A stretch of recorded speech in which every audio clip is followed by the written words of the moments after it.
السلام علیکم ورحمۃ اللہ وبرکاتہ۔ روحانی علاج بالقرآن کے ساتھ میں ہوں راکی ابو معاذ۔ آج تقریباً 2 ہفتوں کے بعد دوبارہ دوستوں کے ساتھ میں یہ ویڈیو شیئر کر رہا ہوں۔ کافی ٹائم پہلے جب میں ابتدائی ایام میں تھا، یہ رقیہ کی فیلڈ میں میں ابھی نیا تھا اور سیکھ بھی رہا تھا، تو میرے استاد محترم نے ارادہ کیا کہ مجھے ایک جگہ پر بھیجیں۔ مریضہ تھی تو ان کے پاس وقت نہیں تھا، انہوں نے مجھے کہا کہ آپ جائیں جی چیک کریں، تو میں نے خیر سفر شروع کیا اپنا چیک کرنے کے لیے۔ یہ آج میں آپ کو علاج کے بارے میں یہاں جادو کی اقسام اس طرح کا کچھ بھی نہیں بتاؤں گا، بلکہ میرے ساتھ ایک معاملہ بیتا تھا، وہ میں معاملہ آپ دوستوں کے ساتھ، بھائیوں کے ساتھ شیئر کروں گا کہ کس طرح ایک جنات کے قبیلے کے ساتھ میرا مقابلہ ہوا تھا، جس میں اللہ پاک نے فتح بھی دی تھی اور کامیابی بھی ملی تھی۔ وہی میں اپنے بھائیوں کے ساتھ شیئر کروں گا۔ تو میں نے سفر کا ارادہ کیا، ان مریضہ کے گھر پہنچ گئے۔ تو پہنچنے کے بعد مریضہ تو بچی تھی، اس کی عمر تھی تقریباً 20-25 سال کے قریب۔ تو جیسے میں نے ابتدائی دم شروع کیا، تقریباً 5-6 منٹ گزرے ہوں گے، 4-5 منٹ، تو وہ بچی میں خبیث جو تھا وہ حاضر ہو گیا۔ میں نے کہا بھائی کیا معاملہ ہے، کیوں اس کو تنگ کر رہے ہو، کس نے بھیجا؟ اس نے کہا جی بھیجا کسی نے نہیں ہے، میں ان کی چھت پہ رہتا ہوں، ہم ان کی چھت پہ رہتے ہیں۔ تو وہیں سے مجھے یہ پسند آئی اور میں اس کے اندر گھس گیا۔ تو میں نے اس سے کہا بھائی کیوں گھس گئے تو اس کے اندر، ابھی اس کو چھوڑو اور یہاں سے دفع ہو جاؤ۔ تو اس نے کہا جی ہمارا پورا ایک قبیلہ آباد ہے، اس کے گھر کی چھت کے ساتھ ایک درخت لگ رہا ہے، وہ جو درخت تھا غالباً ککر کا تھا یا کوئی اور تھا، مجھے یاد نہیں۔ تو ہم وہاں پہ ہمارا ایک قبیلہ ہے، ہندوؤں کا قبیلہ، شملہ قبیلے کا نام ہے، تو ہمارا پورا قبیلہ یہاں پہ آباد ہے۔ تو میں نے کہا ٹھیک ہے آپ کا قبیلہ آباد ہے، لیکن آپ اس کو چھوڑ دیں۔ تو خیر اس نے وہ باتیں ٹرکانے والی کیں۔ تو میں نے اللہ کے کلام کے ساتھ اس کو اور تکلیف دی۔ تو تھوڑی دیر بعد کہتا ہے چلیں ٹھیک ہے جی میں جاتا ہوں، یہ وہ الٹ پٹانگ باتیں شروع کر دی نا۔ میں نے پوچھا بتا تیرے ساتھ کون ہے؟ کہتا ہے میری بیوی ہے۔ میں نے کہا اس کو سامنے لا میرے۔ تو خیر اس کی بیوی آ گئی، بیوی سے پوچھا بھائی تو کیوں تنگ کرتی ہے؟ تو وہ کہنے لگی جی میں تنگ نہیں کرتی، میں تو اسے سمجھاتی ہوں کہ اس کو کیوں تنگ کرتا ہے، تو یہ مجھے بھی مارتا ہے، اگر میں اس کی بات نہیں نہ مانتی یہ مجھے بھی مارتا ہے، تو میں مجبور ہوں، میں کچھ نہیں کر سکتی۔ تو میں نے کہا چلیں ٹھیک ہے، اس سے میں نپٹ ہی لیتا ہوں اللہ کے فضل سے۔ تو اس نے کیا کیا جی دھمکیاں لگانی شروع کر دی۔ جب جن آیا نا، اس نے کہا جی میرا قبیلہ آباد ہے، کہتے ہیں جی ہم قاری صاحب کو دیکھ لیں گے، یہ کیا چیز ہے، یہ وہ نا الٹی جو یہ گدر بگیاں کرتے ہوتے ہیں وہی کرنی شروع کر دی۔ تو میں اس وقت طالب علمی کا دور تھا، بھی اتنا جانتا بھی نہیں تھا، تو خیر پھر بھی میں نے اللہ پہ توکل کیا۔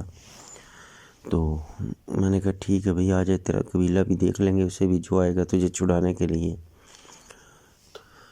تو خیر وہ کام شروع ہوا، کافی ٹائم لگ گیا اس کے علاج پہ، اللہ ایک ہی نشست میں مطلب کافی دیر لگ گئی۔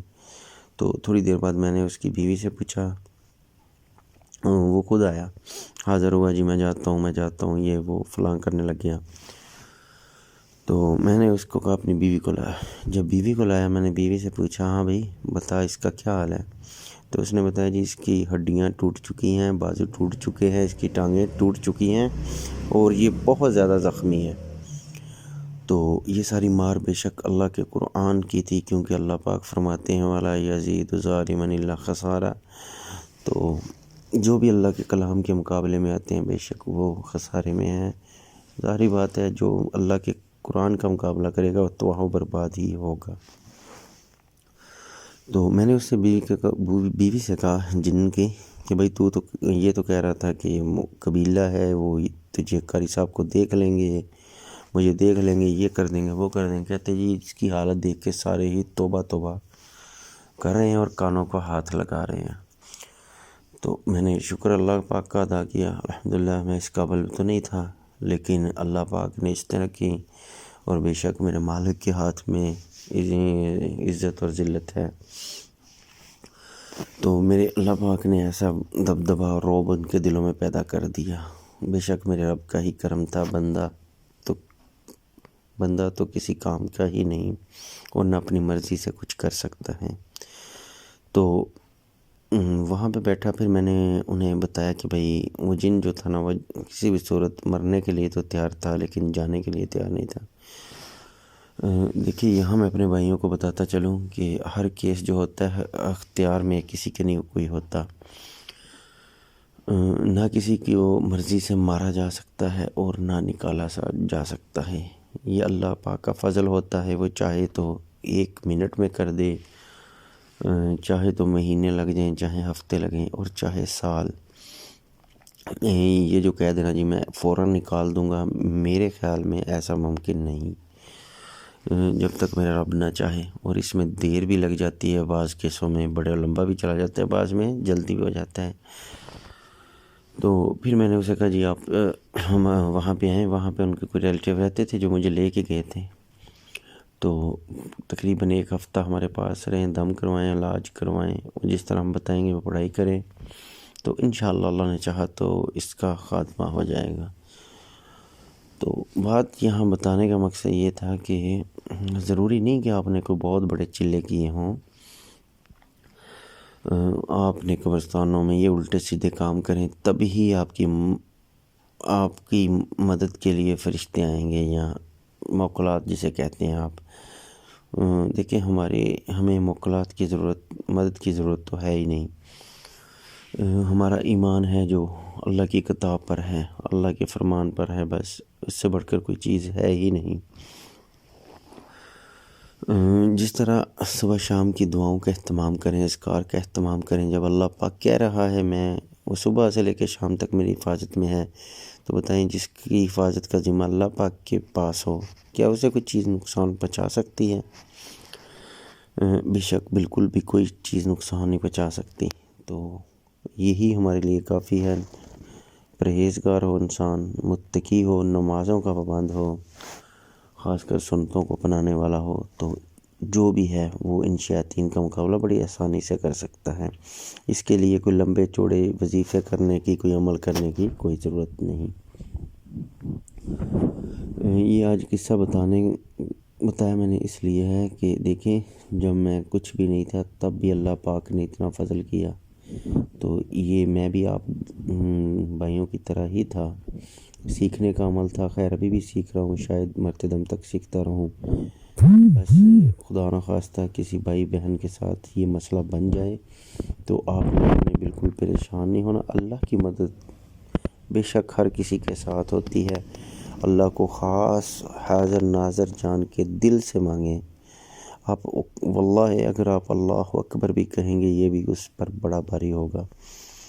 لا الہ الا اللہ وحدہ لا شریک لہ لہ الملک وله الحمد وهو على كل شيء قدیر. یہ توحیدی کلمہ بھی شیاطین پر بڑا بھاری ہوتا ہے. کچھ بھی پڑھیں گے انشاءاللہ اثر کرے گا. کچھ بھی نہیں آتا، اللہ اکبر ہی کہہ لیں، یہ بھی بڑا اثر رکھتا ہے. اس لیے میرے سارے ہی بھائی اور بہنیں جو مجھے سن رہی ہیں، سبھی اللہ پر ایمان رکھیں اور ان شیاطین سے ڈرنے کی بالکل کوئی ضرورت نہیں ہے. نمازوں کی پابندی کریں، صبح شام کے اذکاروں کی پابندی کریں. خدا نہ خواستہ کسی کے ساتھ مسئلہ بن بھی جائے تو ڈرنے کی ضرورت نہیں. اس کا کام ہوتا ہے ڈرانا. آپ لوگوں نے ڈرنا نہیں ہے. اس کے سامنے پہلے اس سے بات کوئی نہیں کرنی، اس سے کوئی پوچھنا نہیں ہے. جو مرضی کہے فلاں نے کیا، فلاں نے کیا، کوئی بات نہیں کرنی. آپ نے اللہ کو قرآن پڑھتے جانا ہے، کیونکہ باتوں سے آپ کو یہ گمراہ کرتا ہے. انشاءاللہ اس طرح اور بھی کوئی واقعہ ہوا تو انشاءاللہ اپنے بھائیوں کے ساتھ شیئر کروں گا. ایک چھوٹا تو نہیں، خیر کافی لمبا ہو گیا.